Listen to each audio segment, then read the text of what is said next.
professor of psychology here at Merrill Palmer-Skillman, for those of you who might not know me. I am delighted to welcome you to our first colloquia of the winter semester, and we are absolutely delighted to have a very distinguished panel of guests here to talk with us today. And this is as you'll hear from my introduction, a wonderful panel of scholars here. We're going to discuss the historical highlights of early childhood education in Detroit and the role of the Merrill Palmer-Skillman in that. And so by way of background, I want to credit Cheryl Deep for bringing up, I think she and Peter were talking about this very interesting booklet, which was sort of the impetus for our panel today. And it's called Serving Children Then and Now, An Oral History of Early Childhood Education and Daycare in Metropolitan Detroit. And you can see on the front cover here, I'll pass this around if it's okay. Sure, it's right up here. There's also up on the screen a picture of Eleanor Roosevelt here at Merrill Palmer Institute, as it was called back in that day. So in 1989, Janet Langlois, right? Français? Beautiful. I usually say Langlois, like Illinois. Yeah. Oh. Well, but Langlois is beautiful. Okay. Dr. Langlois was the writer, one of the writers here, and she's an associate professor here of English at Wayne State University, and she was responsible for a lot of the writing in this project, and she was brought into this oral history project as a writer who had great experience working with these oral interviews. And the project was directed by Charlene Firestone, who was the director of the Council for Families and Children at the Center for Urban Studies at the time. And Dr. Firestone is sitting over there. And the project was also facilitated by an advisory committee. And Sharon, you were part of that advisory committee? So Dr. Elliott served on that committee and was also facilitated by Mike Smith, who is now an archivist at the Walter Reuther Library here at Wayne State. And so this was a very collaborative project that really brought together all of the historical elements from both interviews of teachers and transcribing those narratives to put into this book, as well as sort of exploring the archival history and pulling all of that together into this booklet. So I'll pass this around for people to see, but this is pretty much sort of what our panel is going to be presenting and discussing today. A little bit about our speakers here today. So Dr. Firestone was the head of the director of this Council for Families and Children. Council on Early Childhood. On Early Childhood at the Center for Urban Studies. And she is an early childhood educator and family support specialist with extensive experience in parenting education and program administration. She's been involved in parenting education and family support in various capacities as founder and director as the Neighborhood Family Resource Centers and Detroit Family Project. When she retired from the Center for Urban Studies at Wayne State in 1988, she held the position of the director of the Council of Early Childhood and the Urban Families Program. And she has a master's degree in human development and relationships from Wayne State. Mike Smith is an archivist at the Walter Reuther Library here at Wayne State.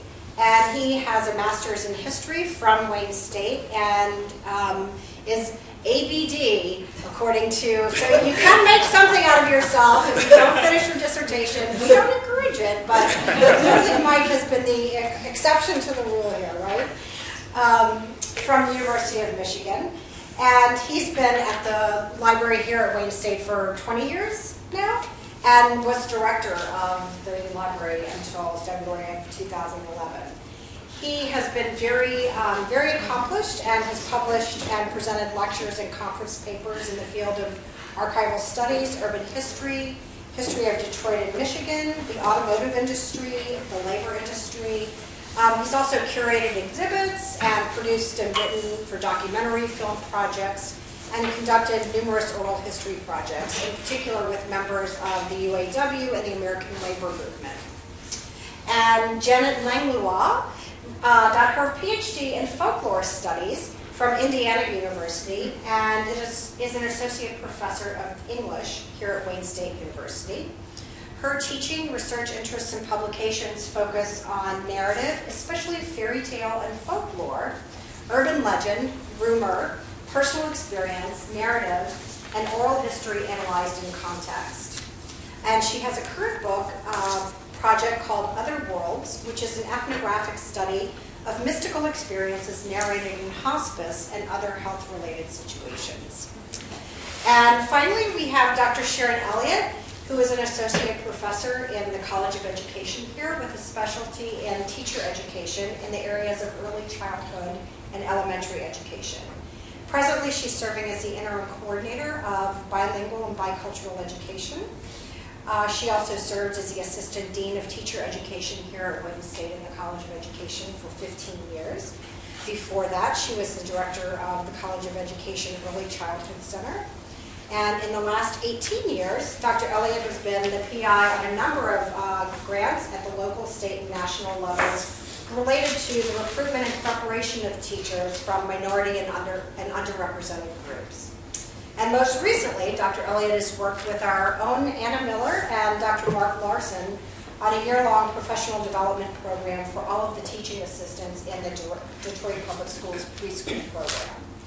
So that is just a very brief synopsis of our very accomplished panel of scholars here today. That we are very glad to welcome you here to Merrill Palmer and look forward to hearing about the history of early childhood education here in Detroit. So thank you very much, and I will just turn it over to you guys to let you do your thing. Okay. I'll start. I'm Charlene Firestone, and I'm going to start my beginnings of this by quoting from the preface of the monograph that we're passing around. The preface was written by Louise L. Sally Brown, better known to us as Sally, for those of you, probably most of you don't know Sally. Anyway, Sally just died this summer at the age of 94, but she was the director of the Council on Early Childhood in the mid-'80s when this project came into being. And I took over her job when she retired in 1987. And so we both had our hands in it. And as you'll see when you look at the handout, for those that have it, is that we dedicated it to in memory of Sally. And Sally wrote the preface. Some of her words are, I'd like to just quote, that she says, notable in this monograph are quotations from the interviews and panel discussions, which are sometimes very funny and sometimes very sad, and always significant records of the way it was. And she ended by saying that all who are concerned with meeting today's increasingly stressful challenge of educating and caring for our young children will find much to think about in these pages. So it was extremely stressful then, as I'm sure it is now, continues to have quite a few stresses. She started also by saying that persons involved in the education and care of young children are the most committed and convivial of people. And I would like to add that throughout the monograph, which I had to review closely because it's been almost a long time, since 1989, is that the field, that most people thought of the field as magical and otherworldly, and so different from the world that they lived in. So this monograph was sponsored by the Council on Early Childhood, which was housed at the Center for Urban Studies, and the Walter Reuther Library. And at that time, we were all part of the College of Urban Labor and Metropolitan Affairs here at Wayne. Things do change. The Center for Urban Studies was created, for your information, in the late 60s as the university's response to the riots in 1967. And it was developed more as a welcoming place for the community to easily gain access to the university. And the Council on Early Childhood's role was to bring together faculty from around the university who did research or any kind of studies on families and young children And they also brought together nonprofits, people in the community, and we met monthly and we spoke together about the issues. The idea for this project came one evening when Sally and her husband Andy and me and my husband were having dinner, and Andy mentioned the Lanham Act. And I didn't have a clue what it was. And when I asked him about it, it turned out that there was a legislator in World War II who created war nurseries for children of working mothers. And my memory really I searched my memory when I read this because Sally wrote about it in the monograph. And I thought Sally's greatest strength was really her writing too and making us all look good. I really was flummoxed that I didn't know anything about the history of the profession that I was working so hard at and that I was so passionate about. And so I do remember definitely that and questioning her about it, but I do believe that going from that Lanham Act to the idea of this monograph was the work of a group effort where ordinary people accomplish extraordinary things. And it was through lots of discussion and chatting that we came up with this idea. Anyway, the small group of the Council on Early Childhood, we met. We discussed the possibility of doing oral histories. We didn't have a clue on how to do an oral history. And so Sally looked at me there in like 1985, and she said, Charlie, call Phil Mason, who was then director of Ruther, to see if he can't help us out on learning oral history. We called Phil Mason, and he said, oh, he was so gracious to me, and he just said, for heaven's sakes, I have this young kid on staff, Mike Smith, he's just joined us, and I know he would be so happy to work with you. And so this became the beginning of a wonderful journey for Mike and me and a long-standing friendship. Now, I would like to call your attention to the chart. Some of you have, and I'm sorry if we ran out of that little handout. It only goes from the beginning, the settlement houses in 1881 until 1965 of Head Start. But I think the important thing about this is to see the language. There came Merrill Palmer in 1922, and it was originally called the School of Motherhood and Home Training in Detroit. And this, of course, is in the monograph, but also the important thing are the pioneers that we interviewed had their roots in all of the early movements that were happening, and that's when they spent their early years in their profession at this. And by the time we interviewed them, they were really close to the end of their professional lives, and they had all of this experience that they were building on when we interviewed them, and that was really the very exciting part of it. Well, thank you very much, and I'm going to turn this over to my friend, Mike Smith. Okay, pleasure to be here. I'm going to speak largely from my personal experience with this, and less on nuts and bolts of the project and more on what it meant and how I got into it. First of all, I will just make one statement about the historical record, and that is oral history projects such as this. Let me rephrase that. Outstanding oral history projects such as this are an essential part of the historical record. I can tell you as director of the Ruther for many years and now as an archivist and an archivist before that we deal with the recorded record. We get lots of paper. We get lots of tapes and movies and photos and a lot of recorded information. However, that's starting to dwindle because, for example, email. The unions that we collect at the Ruther, they will not give us email. They produce very little paper. The written record is disappearing in a way unless you can capture a lot of information off the internet.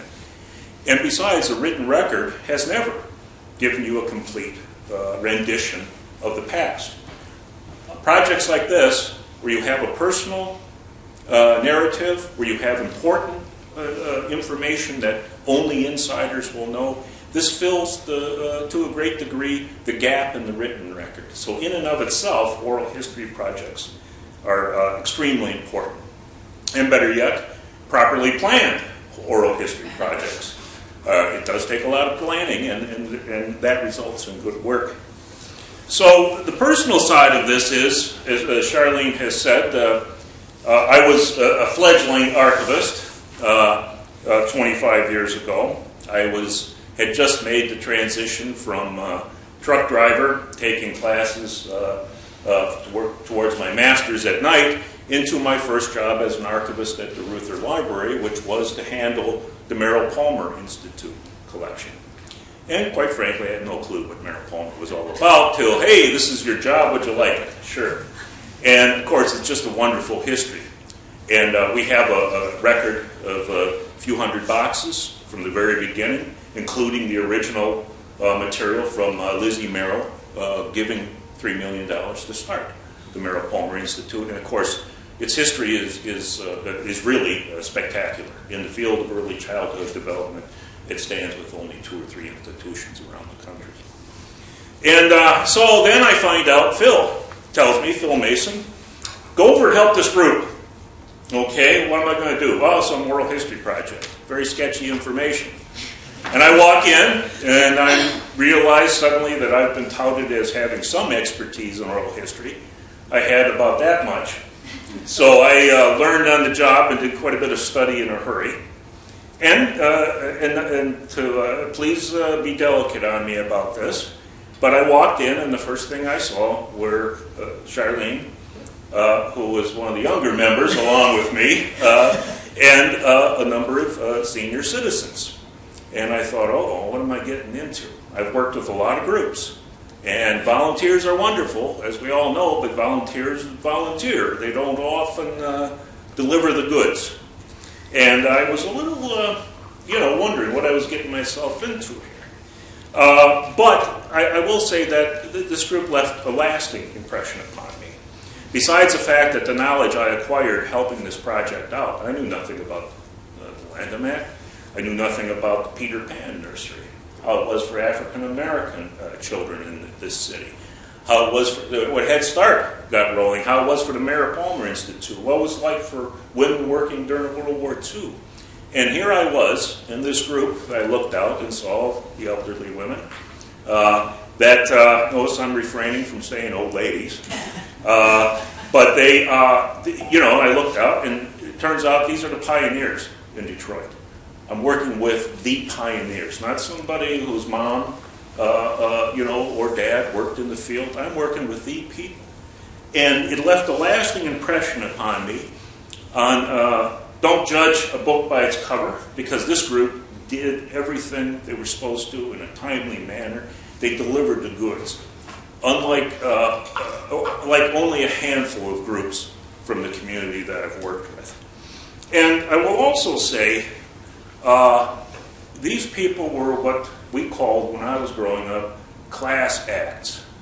And I learned a lot, and I'm a better person for having worked with these people. And we had significant results. Now, one of the first things you need to do with an oral history project is have a good group of narrators. That is, people who are articulate. And I do not mean they speak the King's English or Queen's English or whatever the best type of English there is. I mean they're articulate because they had stories, they were sharp, and they could relate these stories in a succinct and meaningful manner.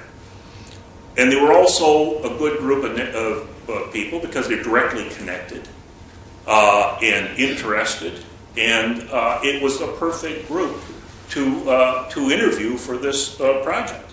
Now, the group is listed in the book, and we may show the names later, but I remember Ethel Childs Baker, Esther Callard, Sharon Elliott, Jenny McCraig, Joan Wiseman, Emma Schiefman. And of course, there are several others who worked on this project, but these are people who just treated me like a king, and were great people to work with, and so much to learn from them. I particularly remember Mary Fruit. It was a great honor to know her. Now, here's the senior citizen, about this big, maybe? And in her 80s, I think, at the time we were doing this. And that was one of the sharpest minds I have ever met. And in my job, I've met some people who I consider to be extremely bright. Doug Frazier was a good friend of mine, for example. And Mary Fruit could stand with anyone I've ever met. She had this way of delivering a speech that was just deadpan, I would say, and was the sharpest, just greatest speech maker I've ever heard. I would kill to be half as good a speech maker as her. And just sharp. I was totally impressed. But I was very impressed with Charlene Firestone and Sally Brown. They treated me well. And let me give you a little story how well they treated me. During the course of this project, my wife and I had been trying for children. Turned out she had a terrible case of endometriosis, if I'm saying that correctly. Under emergency circumstances, she had a hysterectomy. And this was a traumatic affair for us, and particularly for Pam, who wanted to have children. So without any prompting, with my wife laid up at home and just able to get out of the house, Charlene and Sally go and take her out to lunch and talk with her. And not just talk with her about, hey, how you doing, how you feeling, but about the larger issue of what we were dealing with here. And I'll never forget that. And that's the kind of people I was dealing with. Now, the narrators, as I said, they were great narrators. The oral histories prove it. And the product. This is where we met Janet. The booklet you'll read is a fine piece of literature. Too bad we couldn't have a hardcover and many more pages, but for the resources we had, it's a wonderful product that has some real legs. And the oral histories themselves are now a scholarly resource at the Reuther Library. They will live on. And it's a lasting contribution to scholarship. It demonstrates my first point, the importance of oral history projects in preserving history. And it's a wonderful scholarly resource. 10 years, 20, 50, 100 years from now, this resource will exist, and people will have a portrait of early childhood development, the origins of early childhood development in Detroit, from the mouths of the pioneers themselves. It's a wonderful resource, and I would invite anyone to come over at any time and take a look at what we have there, including the Merrill Palmer collection. And I was, and am, and will be honored to be associated with this project. Thank you very much. Thank you. Well, you're going to hear a theme here. I'm going to start by saying how I came to write Serving Children Then and Now. Do you mind if I sit? I'm sort of a sitter. If you can't see me, let me know. Well, when Charlene invited me to write the oral history based on these wonderful interviews with 18 speakers, I said yes, immediately, without knowing anything about the field. So you see the theme coming here. And why did she ask me? I've thought about that now. I just jumped right in and did it, but I wondered why she asked me. And I think it's because she knew I was a folklorist, interested pretty much in traditional storytelling, but I had recently written a study for the Journal of American Folklore, actually, based on interviews with Detroiters, African American and Caucasian, remembering the 1943 Detroit race riots. And this was where traditional storytelling, urban legend and rumor, and oral histories, everyday people remembering specific events in Detroit came together. And so I've always been interested in Detroit stories and remain so. So the idea of thinking about early education was really very important to me. I was also used to analyzing interview transcripts and drawing data from them in story form. So this is something I've been used to.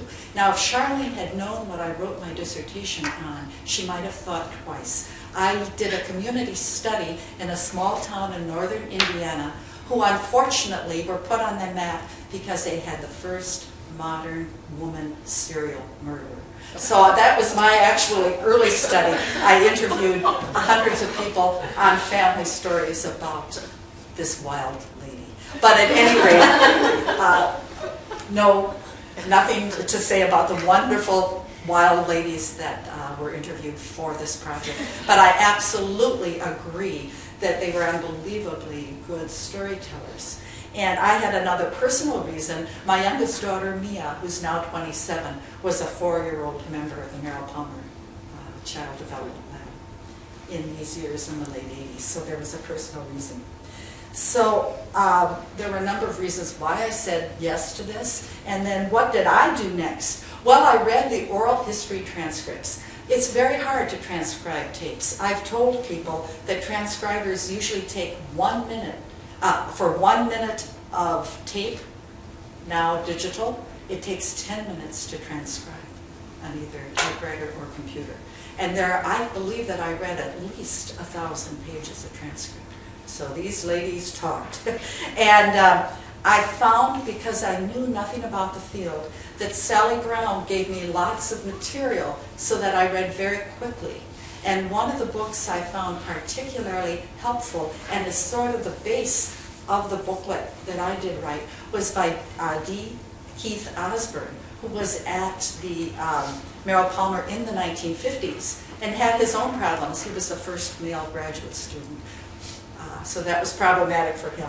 But he did write a wonderful book called Early Childhood Education in Historical Perspective in 1975, and that really helped me. So I selected sections from the transcribed interviews that were, number one, good stories. And I agree with Mike, they were wonderful stories. But number two, that they also correlated to movements in early childhood education, both nationally and internationally. And third, also, and we couldn't develop this as fully as I would have liked, to broader social, political, historical situations that impinged on the concept of childhood development. So those were sort of my basic criteria going into writing the text. And the result was the books that we have been speaking of. This was the first edition that came out in '89. A lot easier to read, actually, since it's double space. But the marketing department at Wayne, in the following months, then put together a more professional looking, with photographs and with quotes, which I think is really, really nicely done. So this was the result. And there were 4 chapters, and you'll see them right here as we go through. And the 4 chapters, the structure or the shape of the book was really put together because of the good questions the interviewers do. I have taught interviewing to many students. It's darn hard to do a good interview. Number one, when you're nervous, you talk too much. You end up talking more than the person you're trying to interview, usually. I've listened to early tapes of myself, and it's embarrassing. It truly is. You have to let the others speak. And these 18 pioneers were able to speak, and certainly to speak well. And they were asked about how they got into the field, what were some of their work in the trenches, working with children under different philosophies during different decades in U.S. history, and what their philosophies were. So it was pretty easy to make the chapters follow in that thinking. So I'm going to go, just in the time, I'll try to go quickly over this, just to give you a little flavor of each of the chapters, and a couple of examples from the Detroit narrators who were particularly connected with Merrill Palmer, since that's our focus today. So my chapter 1 was really called A Brief Introduction to Early Childhood Education in Detroit. And it is primarily exactly what Charlene has so nicely prepared for you, a correlation of which Detroit pioneers in early childhood development correlated to the different time periods and development philosophically of the field. Chapter 2, the beginnings, really were looking at how people came into the field. Now, something that Keith Osborne noted, that many people, many pioneers in early childhood development came from many different fields. The field was not yet coalesced or professionalized. So they came from social work, from medicine, from home economics, from psychology, as well as from education. Now, this was quite different from those educators who were in the kindergarten movement that had actually begun at the end of the 19th century and was already professionalized, and most kindergarten educators were from the field of education. So the beginning of early childhood education was very, very varied and very multidisciplinary. And a number of the pioneers came by chance into the field too. And I'm going to give you just a couple of examples. Florence Dunn, who was the director of the Merrill Palmer Nursery School in the 1930s and 40s, and perhaps the oldest person interviewed in the 80s, was actually an Iowa farm girl in the 1920s. Her dad was a country doctor, and he told her he didn't want her to be a nurse because he thought nurses worked too hard. So she went to Iowa State College at Ames, which was just a few miles from her house. And she said, I probably would never have gone into the field of child development if I hadn't gone to Merrill Palmer. But as part of Ames' exchange with Merrill Palmer, I was sent there in the winter of 1927. And this is when the Merrill Palmer Nursery School was only 5 years old, and it was at the forefront of the nursery school movement that had emerged out of the settlement schools.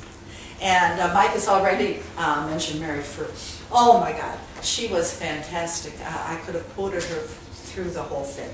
And she actually was one of the first licensors of the early childhood nursery schools in the 1970s through the Michigan Social Services, I believe.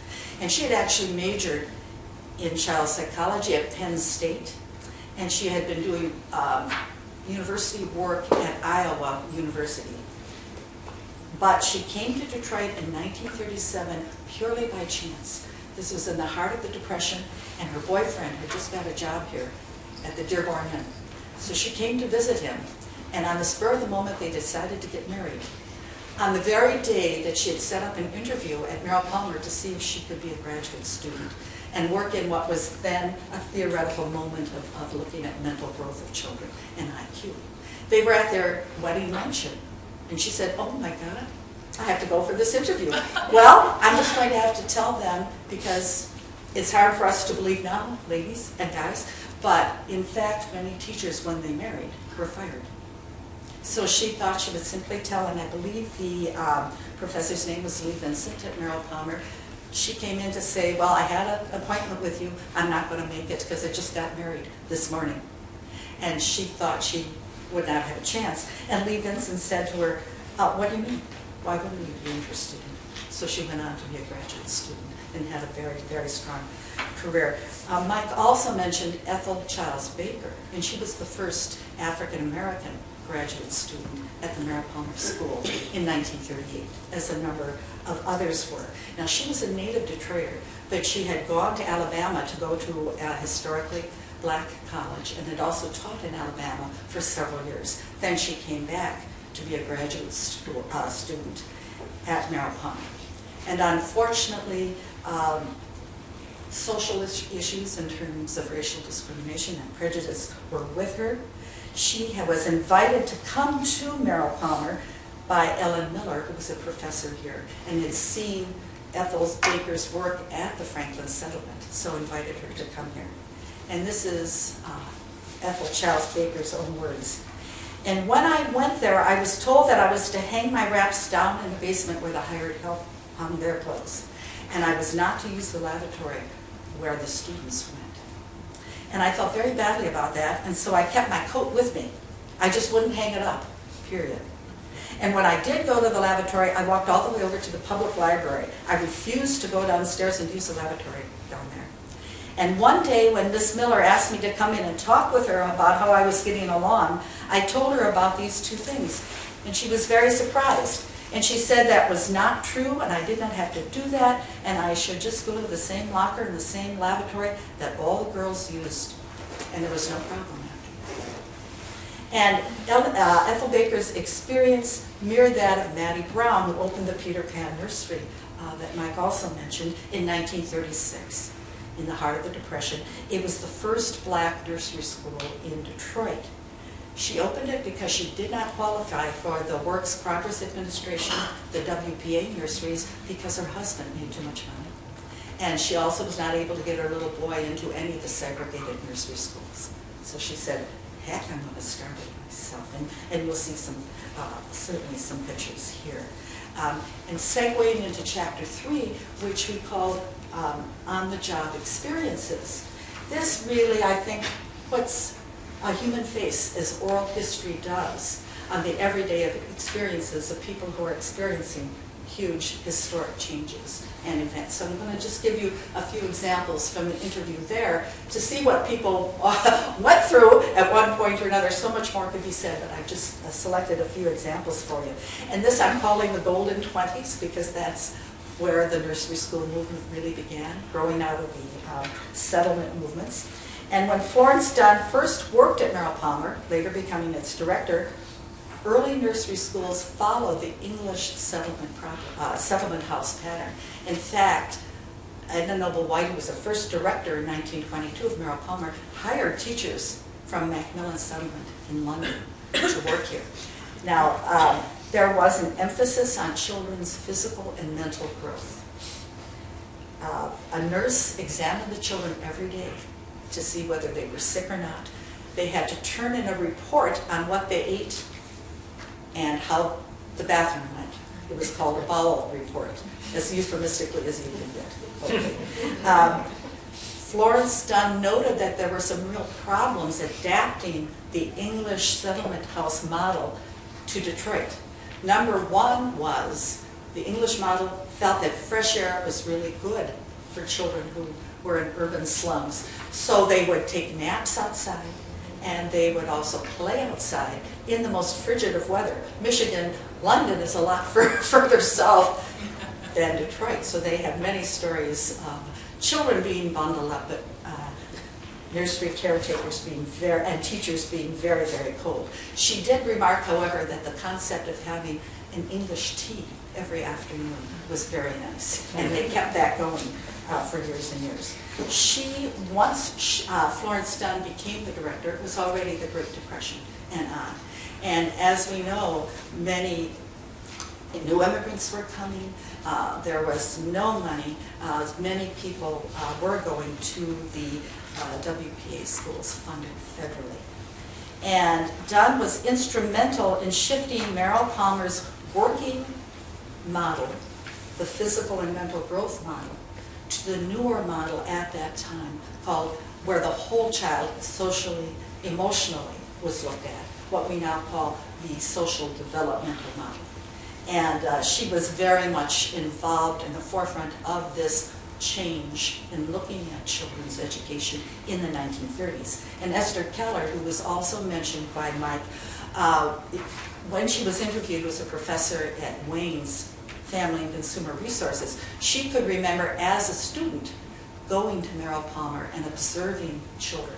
And she said, well, I went to Merrill Palmer, and there I saw children playing very freely in the sand, painting on huge easels with big, big brushes, and I thought I was just in heaven. End of quote. So Keller went on to work in both the WPA nurseries in the Depression, and she also worked in the Lanham Act nurseries during the Second World War. And I think it's important for you to know that the first director of the Merrill Palmer Nursery School, Edna Noble White, was an architect of those wartime, Depression and wartime nurseries. So you can certainly see that. Once the Lanham Act that Charlene mentioned, it began in 1942 to help women who were going into the workforce where their husbands were in the Second World War, ended in 1947. Lots of people were left adrift. Where are we going to put our children? What are we going to do? And so there was a whole movement in the 50s to take up that slack in the cooperative nursery movement, where there was much, much more parent involvement. In fact, many women, not as many men, were parents and teachers. Now, there was a conflict, and I'm going to give you, I think, a wonderful story by Esther Keller. She was a teacher, and her two children were also in the nursery school. And she said she spent a lot of time with her littlest boy, Tommy. She said to when I took my son for the first time when she was going to teach and he was going to be one of the students, I said to him, Tommy, you sit down like the other children. You're just like the other children. Now sit down. She said she thought he was just about scared to death. And her little daughter stood up and said, but he's not other children. He's your boy. And she said, out of the mouth of babes. And although the co-op movement peaked and then was replaced by Head Start and others in the 60s, many people feel that the parent involvement with the educative process is a legacy of that co-op movement. And just to finish up with the last chapter, which I call philosophies. And I really drew on Osborne's look at the theoretical underpinning as well as the historical and in the trenches ideas of what was going on in the nursery schools in Detroit at that time. Osborne was instrumental in creating the Head Start program in the 1960s as a part of the National War on Poverty movement. And you'll see up here on our little PowerPoint the Head Start symbol operating there. And in his summing up of early childhood education in the United States, he wrote that the early theoretical focus on the child's physical and mental development that could be measured and possibly grew out of or was related to the eugenics movement, and that's a whole other issue we could talk about, ultimately gave way to the focus on the child's social emotional development that I highlighted for you. But the theoretical underpinnings for this change were based on child psychologists who were working with Freudian concepts, and perhaps the child psychologist Erik Erikson was most instrumental in those years. And he said that model, in many ways, gave way in turn to the focus on the child's intellectual and cognitive development in the 1960s. And one of the leading child psychologists who had great influence then was the French psychologist Jean Piaget, who said that children's cognition should not be underestimated, especially as we were moving into an information science and science worldview. So Osborne suggested that even to this day, and you'll have to know because you'll have to let us know because we put writing this in 1990, that there is still a conflict between the social development model for a child to be expressive and in early years, and also a cognitive model presently, and that there are some discussions there, and I'm not sure where Merrill Palmer may fit in that. And I'd really like to conclude by saying just this again, that when Serving Children Then and Now was written in the late 80s, early 90s, early child educators were dealing with other issues, family support and advocacy issues. For example, they found in Detroit, I think it was Sally Brown working with the neighborhood resource centers, that to educate a small child, you had to educate his or her mother. And Sally tells a beautiful story that they were going to take all these young children to Belle Isle and to the Sioux and to the DIA, and all their teenage mothers said, "Take us first. We've never been." And so that became part of the program. They took all the young mothers there, as well as giving them parenting skills, and then they took mothers and children together. And where we left it in 1990 were advocacy issues in terms of getting funding and legislation in all sorts of ways to undertake this very important task of caring for children who will be citizens in the 21st century. So my question really in ending is, where is early childhood taken us now? And I think it's really appropriate to turn it over to Dr. Elliott, because she may not even remember this. She has the last statement or last comment in this book, because what was emerging were the after-school latchkey programs in the 80s and 90s, and she was very instrumental in having that cooperative program on how to develop latchkey programs for children. So thank you. I guess it is correct to say good afternoon. What I'd like to do is kind of talk a little bit about how I see as a professional in early childhood the child care movement, sort of then and now, and elaborate a little bit more. I actually started teaching in 1962. I'm sure many of you weren't even born then. And I taught kindergarten for 2 years. And then I had done my student teaching at the College of Ed Early Childhood Center, which was located in the Jeffers Housing Project, which is now, goes by a different name. And at that time, it was that housing project, which is just west of the Lodge Expressway, housed 10,000 people. And so it was a very interesting experience. I went over there in 1962, and taught there for a number of years, and then became director, and kind of worked my way through the university system, and here I am this many years later. And I would say that Anna Miller was one of my students, and actually Charlene was too. Yeah,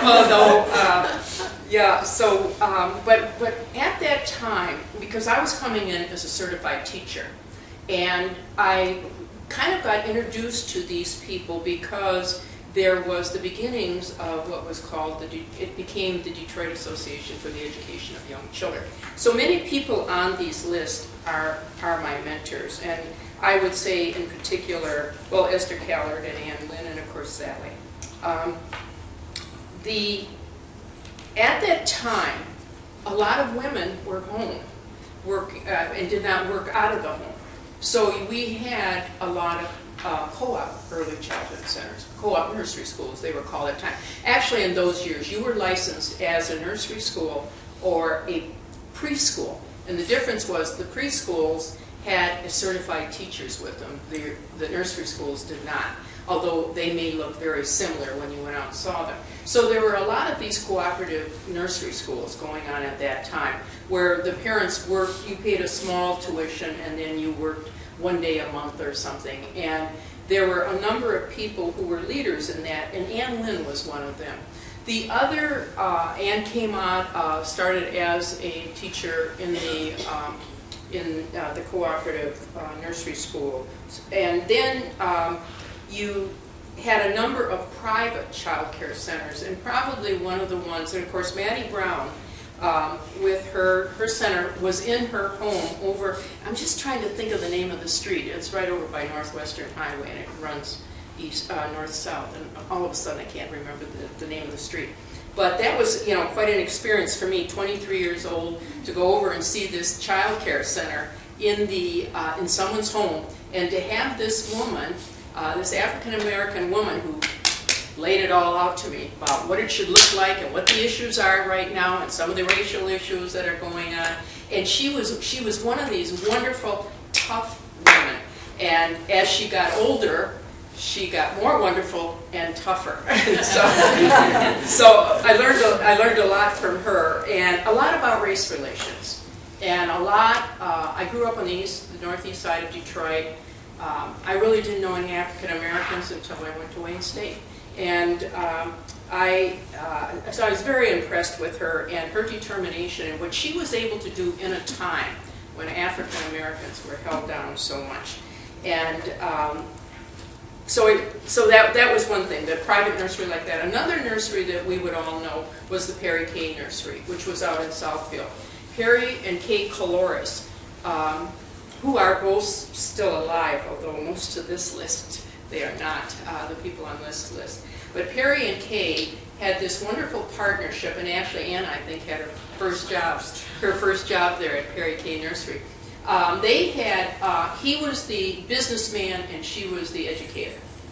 And so they kept that balance. And we saw a number of those kinds of centers in the Detroit community as early childhood centers and came more and more into existence. Okay, then when we got into 1965, Project Head Start, this was suddenly was going to be the first time in the metropolitan area that we were really going to see preschools in schools in any systematic way. And here I was by then, 2 years on my job, and at that time, my boss was both Eleanor Moore and Norma Law. Norma Law said, Sharon, we're going to be doing this orientation for Head Start people. So I'm thinking, okay, these are certified teachers, these are going to be people that know young children, understand the whole child concept, etc. No, they were not. I actually lived on campus at that time, and by the time we got through with the first training, I had somehow driven my car, I don't know why, maybe it was raining or something, to do the training. And the next morning, I got up and I said, where's my car? My car's been stolen. No, I was so traumatized by the training experience that I had left my car and completely forgotten about it. But what happened, who showed up? Who wanted to be teachers because it was going to be a summer program? Coaches, high school people who thought, oh, kids, that'll be fun.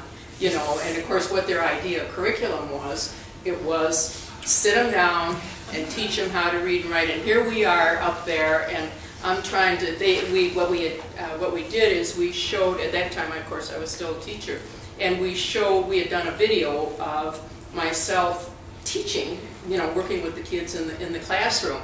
And so I was just like, oh my gosh, this is really going to be something.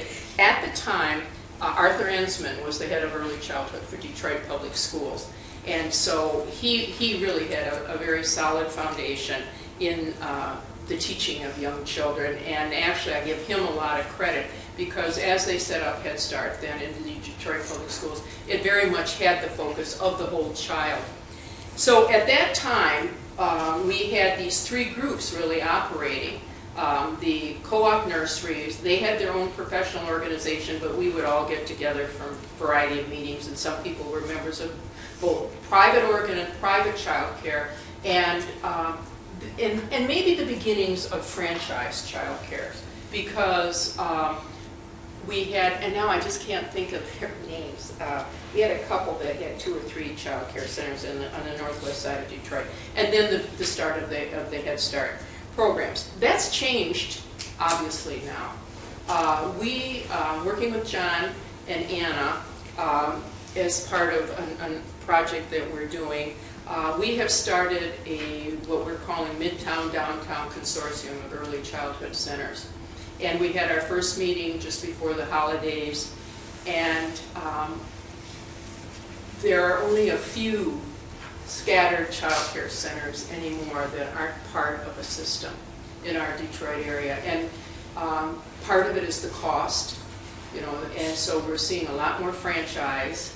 I happen to be working with a child care center that's over in Spirit of Hope Church here over on Martin Luther King and around Trumbull. And it is a standalone child care center, and it is struggling. A former secretary of mine asked me to be on the board, and of course, you know, once you get on these things, you learn about what's going on. I mean, last night we're talking at the center about meeting payroll for this week. It's almost impossible because now we have the state-funded preschools, we have a lot of the corporate child care, and there are very defined curriculums, and actually it's very difficult for these child care centers. And I know in the last year, probably 4 or 5 standalone child care centers have gone out of business. And I hate to say it, but I mean, I don't know how long these independent child care centers will be able to exist. And they played a very important part, and still play an important part, because they can be very responsive to their immediate community, and they are in a community, and I really hate to see us lose that, but I am really worried that is what's going to happen. So that is sort of where I think we are in terms of the child care centers. I just want to say one word or two about the curriculums. We called it whole child then. We use the term developmentally appropriate right now. As a person in early childhood, I cringe at what is going on sometimes with the pressures to push what used to be first grade work actually down to preschool now. And always in teaching my early childhood classes, I taught a lot of theory and practice related to play, and what is the theory, what is the research about how children learn through play. We're seeing some people come out again, you know, who really aren't in the field sometimes, speaking about that, but this pressure of squeezing down the curriculum, not only in early childhood, but it's an issue for all of us in K-12, and taking away this notion of the whole child. And as an educator, that's a big concern of mine right now. You know, I look at our 2 child care centers, and actually my own children went to what is now the Merrill Palmer Center, but when Esther Callard was head of, it was in Family and Consumer Resources, and it was in that old, the church over there on Cass and Forest, yeah, or just south of Forest. because I didn't want to have my children in my own classroom. Because I knew, I tried it one day and I said, oh no, because there was that whole thing of, you know, these were my kids. So anyway, that's kind of a little bit about what I would say. I do want to, I really want to give a lot of credit to Sally. Sally and Charlene and I became very, very good personal friends over the years, and we would go down and see her in Florida, and we learned a lot from her personally and professionally. And everybody that's on this list, you know, at the time, it was a nice project. And I must say, Mike, that Charlene has been after me about, Sharon, we got to do more interviews. We got to interview, you know, yeah. She said to me one day, we got to interview each other. And you know, but you don't realize at the time the contributions and how this all plays out. I think anybody who's gone to one of the museums, you know, after the, let's say like the Carter Museum, and then you look and you realize, oh yeah, I lived through this. But you don't really understand the significance of what it is that you're seeing and doing. And people that do these oral histories, and this is a way of capturing this. And when I look over this list and remember these people and how influential they were with all of us, it's really a pretty remarkable story. And it makes me like pause. Eleanor Moore said to me one time, by the way, I would just say she was like this. She was about 5 by 5, and she always wore a shawl. And I had a colleague, Jim Blake, and one day she took her shawl and she threw her arms back and she said, Blake and Elliot, the good days of teaching are over forever. And I was like, oh my. And this is like in 1970, if she saw what was going on now. I'll stop there.